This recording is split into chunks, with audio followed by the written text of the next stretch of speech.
आइए दोस्तों अब बात करते हैं मौर्य राजवंश की। तो चंद्रगुप्त मौर्य के जनवंश के संबंध में जानकारी ब्राह्मण धर्म ग्रंथों, बौद्ध तथा जैन ग्रंथों में मिलती है। चंद्रगुप्त मौर्य का जन्म पिप्पली वन में हुआ था। उनके पिता की हत्या धनानंद ने धोखे से कर दी। उनका पालन पोषण एक गोपालक द्वारा किया गया। चंद्रगुप्त मौर्य का गोपालक के रूप में ही राजा गुण होने का पता चाणक्य ने कर लिया था तथा उन्हें 1000 पर्ण में गोपालक से छुड़वाया। पश्चात तक्षशिला लाकर सभी विद्या में निपुण बनाया। अध्ययन के दौरान ही संभवतः चंद्रगुप्त सिकंदर से मिले थे। 323 ईसा पूर्व में सिकंदर की मृत्यु हो गई। उत्तरी सिंधु घाटी में प्रमुख यूनानी क्षत्रप फिलिप द्वितीय की हत्या हो गई। सिकंदर के उत्तराधिकारी हाकिम होने का अवसर दिया। जिस समय चंद्रगुप्त राजा बने थे, भारत की राजनीतिक स्थिति बहुत खराब थी। हमें एक शक्तिशाली सेना तैयार करनी होगी। सेना आगे बढ़े, हम सिकंदर को हराएंगे। जिस समय चंद्रगुप्त राजा बने थे, भारत की राजनीतिक स्थिति बहुत खराब थी।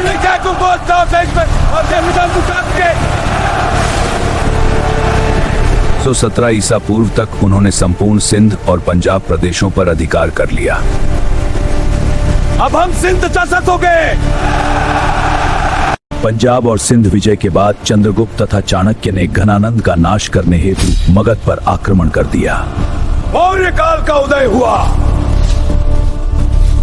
अब चंद्रगुप्त भारत के एक विशाल साम्राज्य मगध का शासक बन गए। सिकंदर की मृत्यु के बाद सेल्यूकस उसका उत्तराधिकारी बना है। वह सिकंदर द्वारा जीता हुआ भूभाग प्राप्त करने के लिए उत्सुक था। इस उद्देश्य से 335 ईसा पूर्व उसने भारत पर पुनः चढ़ाई की। सेल्यूकस, तुम्हारी शक्ति समाप्त हुई। अब यह भूभाग हमारा है। ये प्रदेश अब एकीकृत है।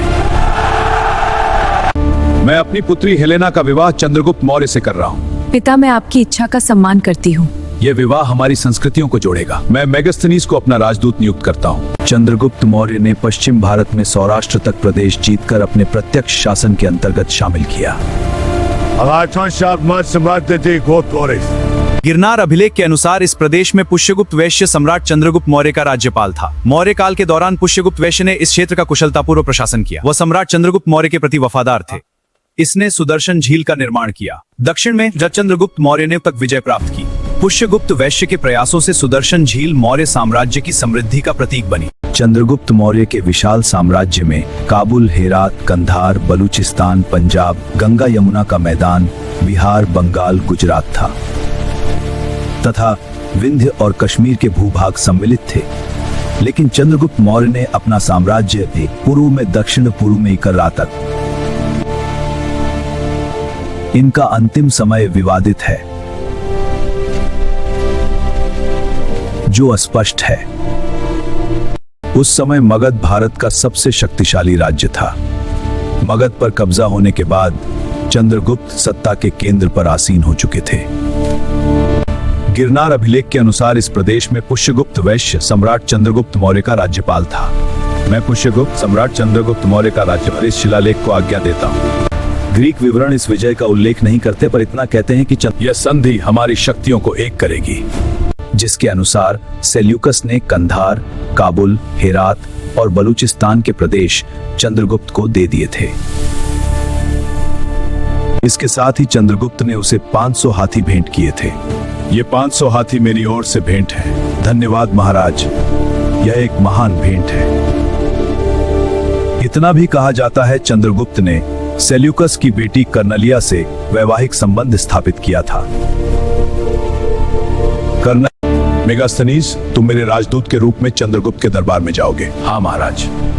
मेगास्थनीज, तुम्हारा स्वागत है मेरे दरबार में। धन्यवाद महाराज।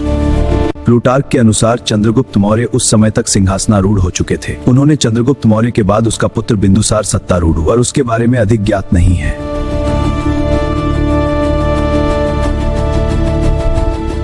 जिसे वायु पुराण में भद्रसार और जैन साहित्य में सिंहसेन कहा गया है। यूनानी लेखक इथिनियस ने इन्हें अमित्र घात यानी शत्रुओं का नाश करने वाला कहा है। यह 298 ईसा पूर्व मगध साम्राज्य के सिंहासन पर बैठा। जैन ग्रंथों के अनुसार बिंदुसार की माता दुर्धरा थी। थेरवाद परंपरा के अनुसार वह हिंदू धर्म का अनुयायी था। ऐसे मौर्य काल से रिलेट करके 3D और रियलिस्टिक वीडियो जनरेट करो। उसने एक यूनानी शासक एंटियोकस प्रथम से सूखी अंजीर, मीठी शराब व एक दार्शनिक की मांग की थी। उसे अंजीर व शराब दी गई किंतु दार्शनिक देने से इनकार कर दिया गया। बिंदुसार के समय में भारत का पश्चिम एशिया से व्यापारिक संबंध अच्छा था। बिंदुसार के दरबार में सीरिया के राजा एनिटायोकस प्रथम ने डाइमेकस नामक राजदूत भेजा था। मिस्र के राजा टॉलेमी द्वितीय के काल में डायनोसियस नामक राजदूत मौर्य दरबार में बिंदुसार की राज्यसभा में आया था। दिव्य अवदान के अनुसार बिंदुसार के शासनकाल में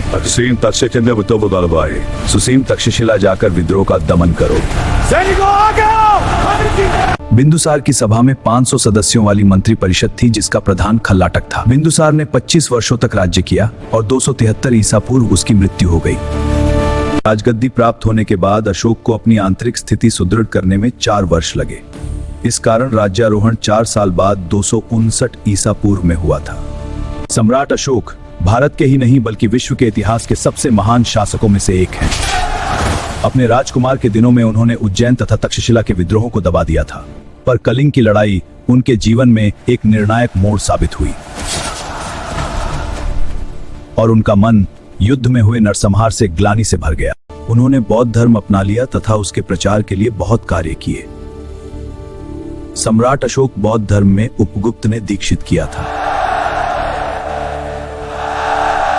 सम्राट अशोक के शिलालेख तथा शिलोत्कीर्ण उपदेश भारतीय उपमहाद्वीप में जगह जगह पाए गए हैं। मौर्य सम्राट अशोक ने धम्म प्रचार के लिए दूत भेजे। जिन जिन देशों में प्रचारक भेजे गए उनमें सीरिया तथा पश्चिम कस्तियोस, मिस्र का टोलेमी फिलाडेलस, मकदूनिया का एंटिगोनस गोनातस,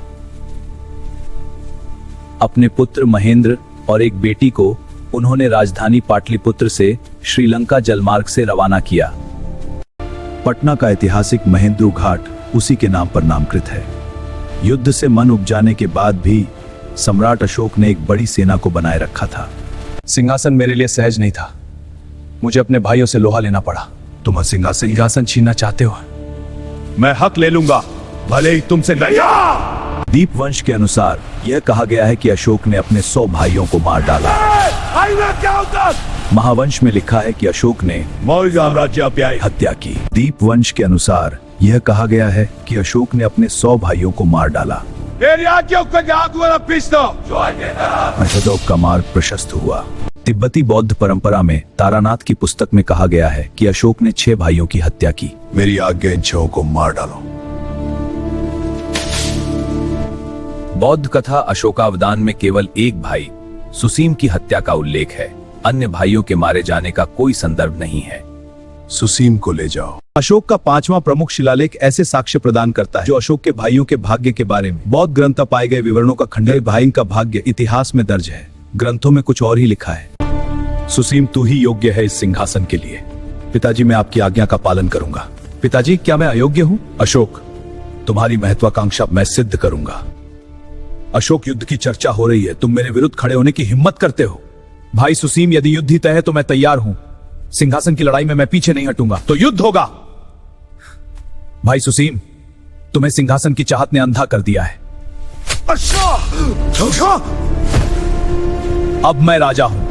मौर्य सम्राट की मृत्यु के उपरांत लगभग 2 सदियों से चले आ रहे शक्तिशाली मौर्य साम्राज्य का विघटन होने लगा।